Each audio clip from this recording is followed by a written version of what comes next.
שיר למעלות, אשא עיניי אל ההרים, מאין יבוא עזרי, עזרי מעם. Shalom Abracha. I would like to wish you, Be'ezat Hashem, a good start. After Pesach, a good week, good Shabbat. My friend, well, after Pesach, this is the first time of my life, or maybe this is the first time of your life that you've been home alone for Pesach. Well, it's not usual that every Pesach we're spending Pesach like this one special Pesach. In one way, I learned a lot of things. I learned that not everything is granted. You cannot have everything what you want. So, it's a good lesson. Usually, on Pesach, I go to the mikveh. I have a shul, I give lecture of Torah, hundreds of people. I bless people, shaking hands with people. And of course, people buy me the aliyah of the Torah. To kiss the Sefer Torah. Well, you see your friends, then you come home, you see the table set, and then the Chol HaMoed come, you go to the kotel, you receive some people in the house, some guests, and this year, nothing of this. Even your family are not with you at the table. So we get used to it. After 5 weeks or 6 weeks home, my home become my world. This is my olam. This is my world. And then we get used to it. But this is not our style of life. This is not the way that Hashem creates you. Hashem creates you to be free, to be in the street, to do business, to go to shul. Today, the street is full of animals.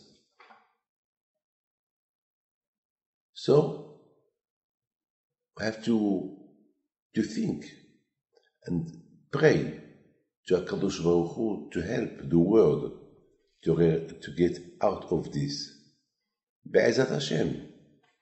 We are optimists. We hope Be'ezat Hashem that everything will be good. Thanks Hashem. The same way that we receive bad news, that we receive a lot of good news about Hashem.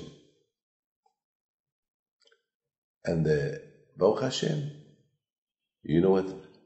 When there is problems, when there is, Hashem, God forbid, like this epidemic, this virus, COVID-19, Corona,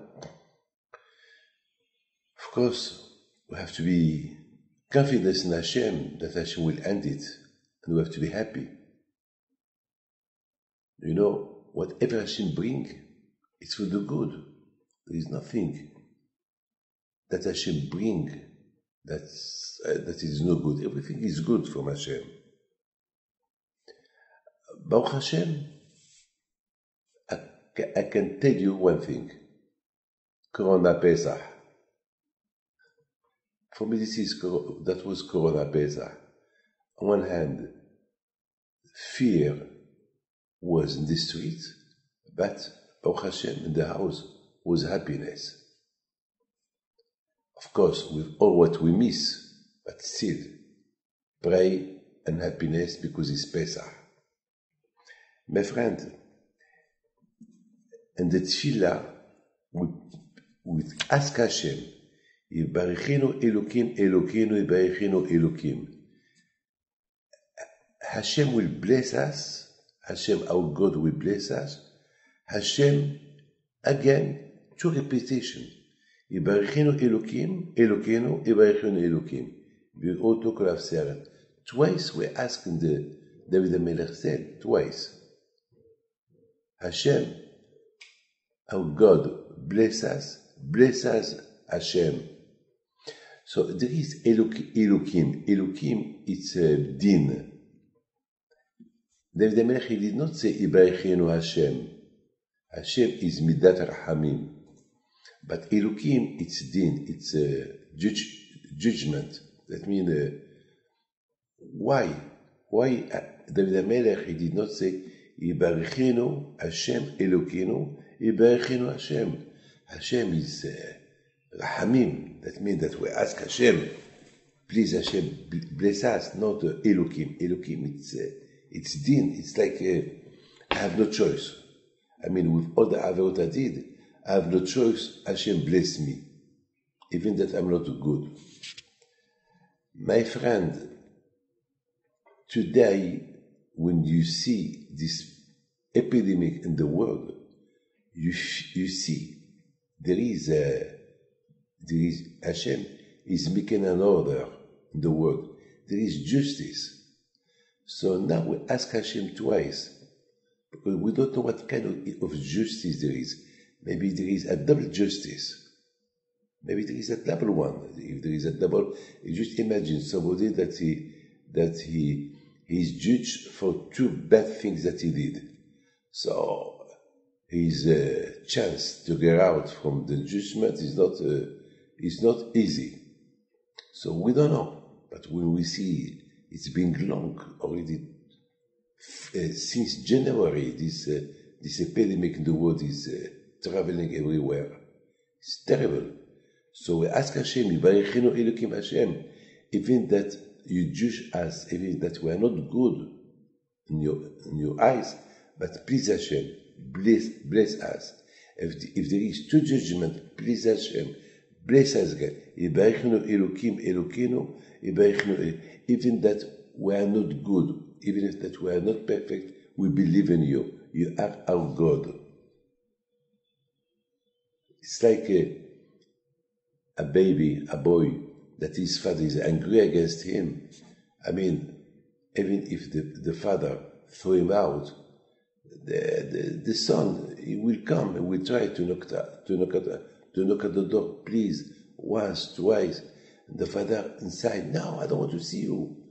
But the child will carry on, knock at the door, please, Papa, forgive me. So this is the way we act, we behave with Hashem. Please Hashem, even that we don't deserve, please help us.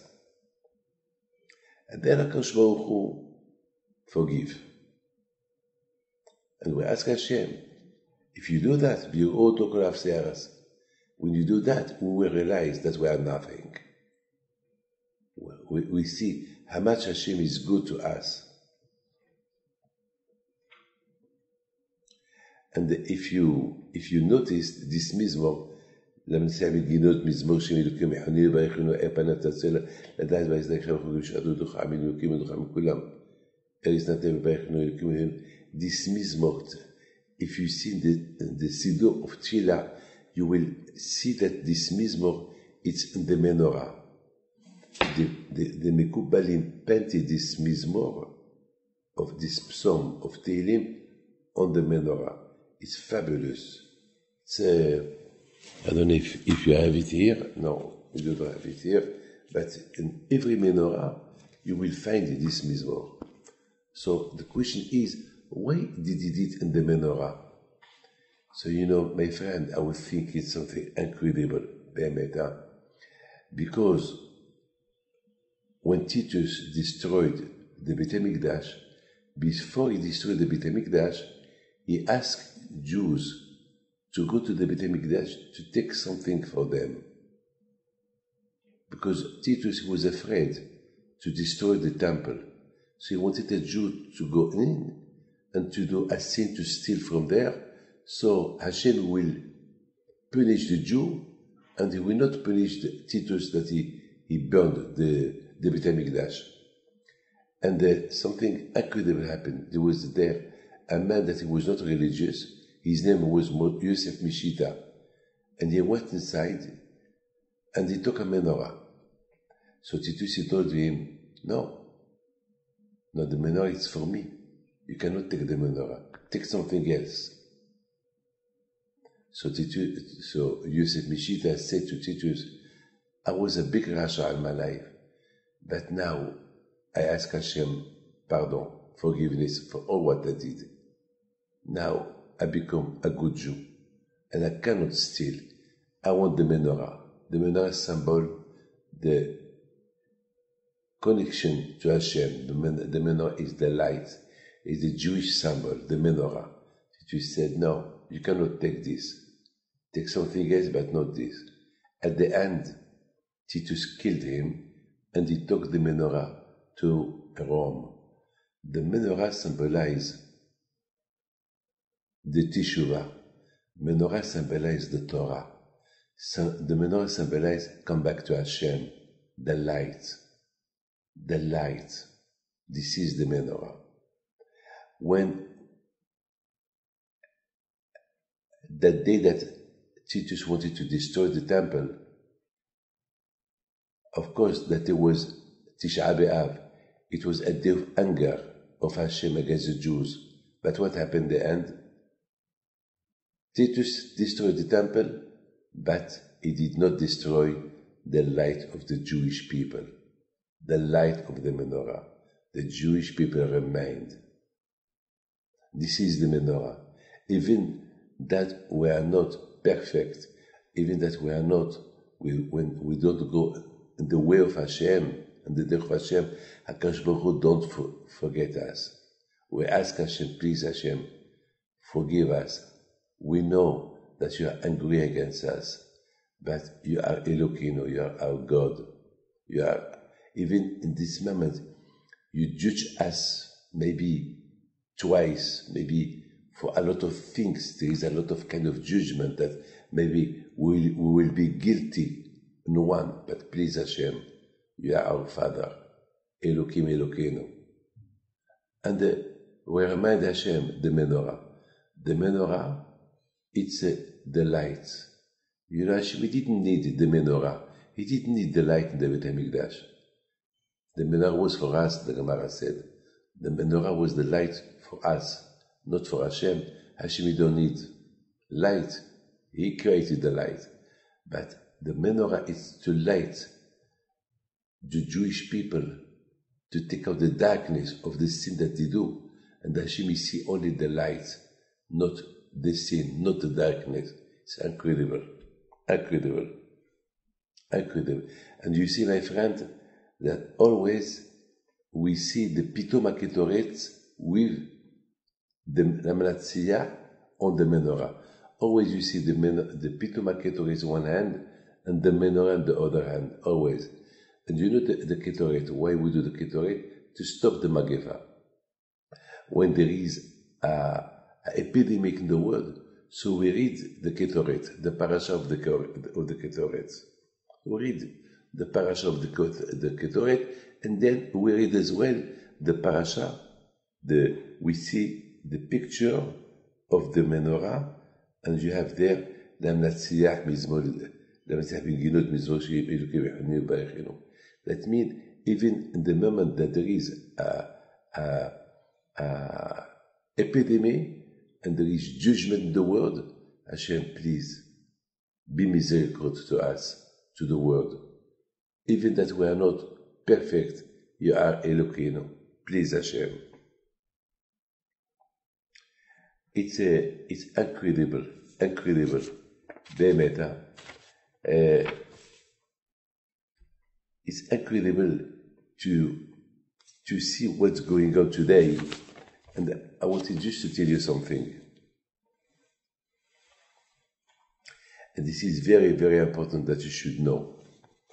You know, there is a pasuk who said, Becha bathu avotenu, becha bathu bilubushu.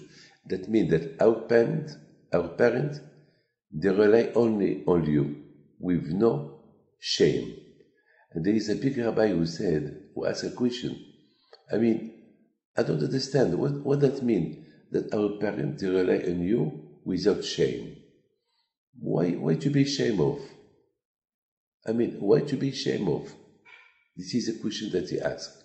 This is the first question. And he asked another question. When the Jews, when they left Egypt, and the Egyptians, they were behind them, they arrived to the sea.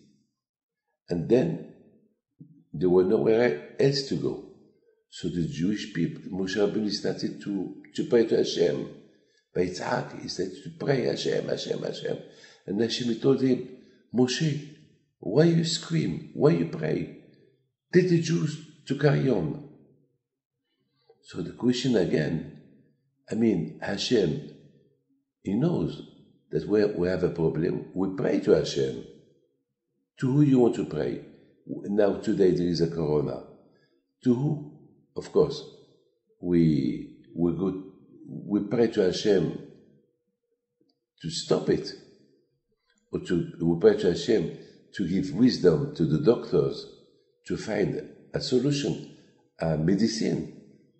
And the whole world today are fighting to find something quick before it's a little late. So the Jews have a problem. The Egyptians are behind them. In front of them there is a sea. So if Moshe Rabbeinu will not pray, who else can pray? To who will pray? My friend, Becha batchu abotenu batchu v'lubushu. Don't forget, my friend, our parents in Egypt, they were idolatry. And when they saw they have problems, they started to pray to Hashem. You could be ashamed to pray. No. With Hashem, there is no shame. With Hashem, there is always hope. You pray to Hashem, He answers. Our parents, even that they were Reshaim, and they were at 49 degrees of Tum'ah, when they had a problem, when they realized they had a problem, they prayed to you. They did not stop. They rely on you with no fear, with no shame.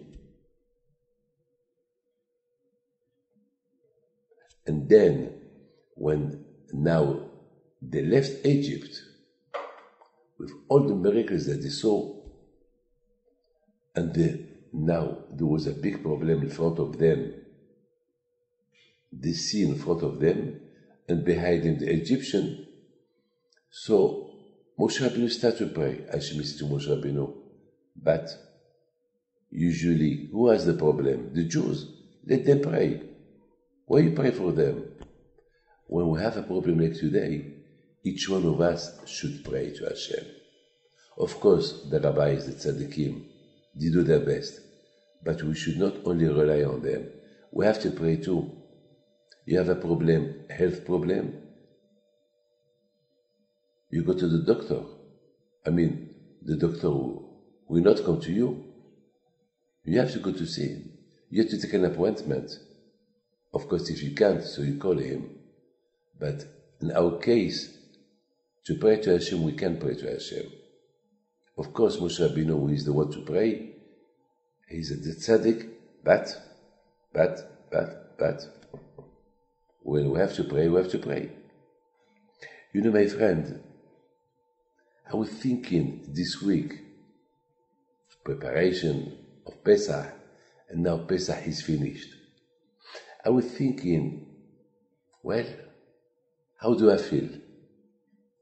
On one hand, I could tell you, I feel empty. I feel bad. I'm home. On the other hand, I will tell you, no, I feel full. Baruch Hashem.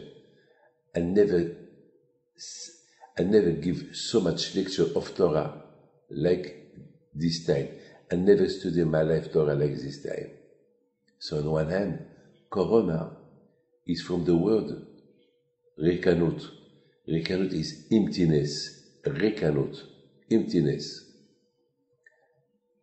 Yes, maybe because empty from the service of Hashem, because we thought everything is granted, everything belongs to us. But so that's why Corona come, to wake up us, not to feel empty. Corona, rekanut. Rekanut is emptiness in Hebrew. That's what I was thinking. But Baruch Hashem, now I'm full of Yirat Shamayim. I'm full of fear of Hashem. I'm full of spiritual. I'm full of this. So if I'm full of all good things, so usually the Corona should go. My friend, this is something that we have to know. Becha batchu v'lubushu. We should not be ashamed to come back to Hashem, because we have no one else to rely on. And He is the only one that to pray to.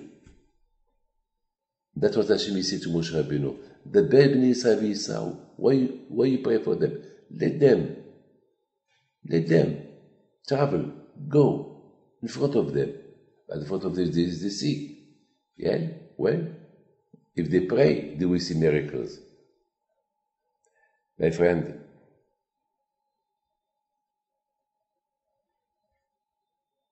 I heard a lot of good news of people that they were dying. And Baruch Hashem, the tefillot of the family, the tefillot of the people, he opened his eyes. There is one that he told me this week that when he was dying, he saw a big light, a big light, and he saw tzaddikim praying, and they told him, no, you're not going to die, you have to live. And he woke up. Baruch Hashem, now he's in convalescence to go home, Baruch Hashem. My friend, I wish you well. Hashem bless you. Hashem give you all what you need. Amen. Keratzon. אדוני ישמור לך מכל רע, ישמור את נפשך, אדוני ישמור צאתך ובואך, מעתה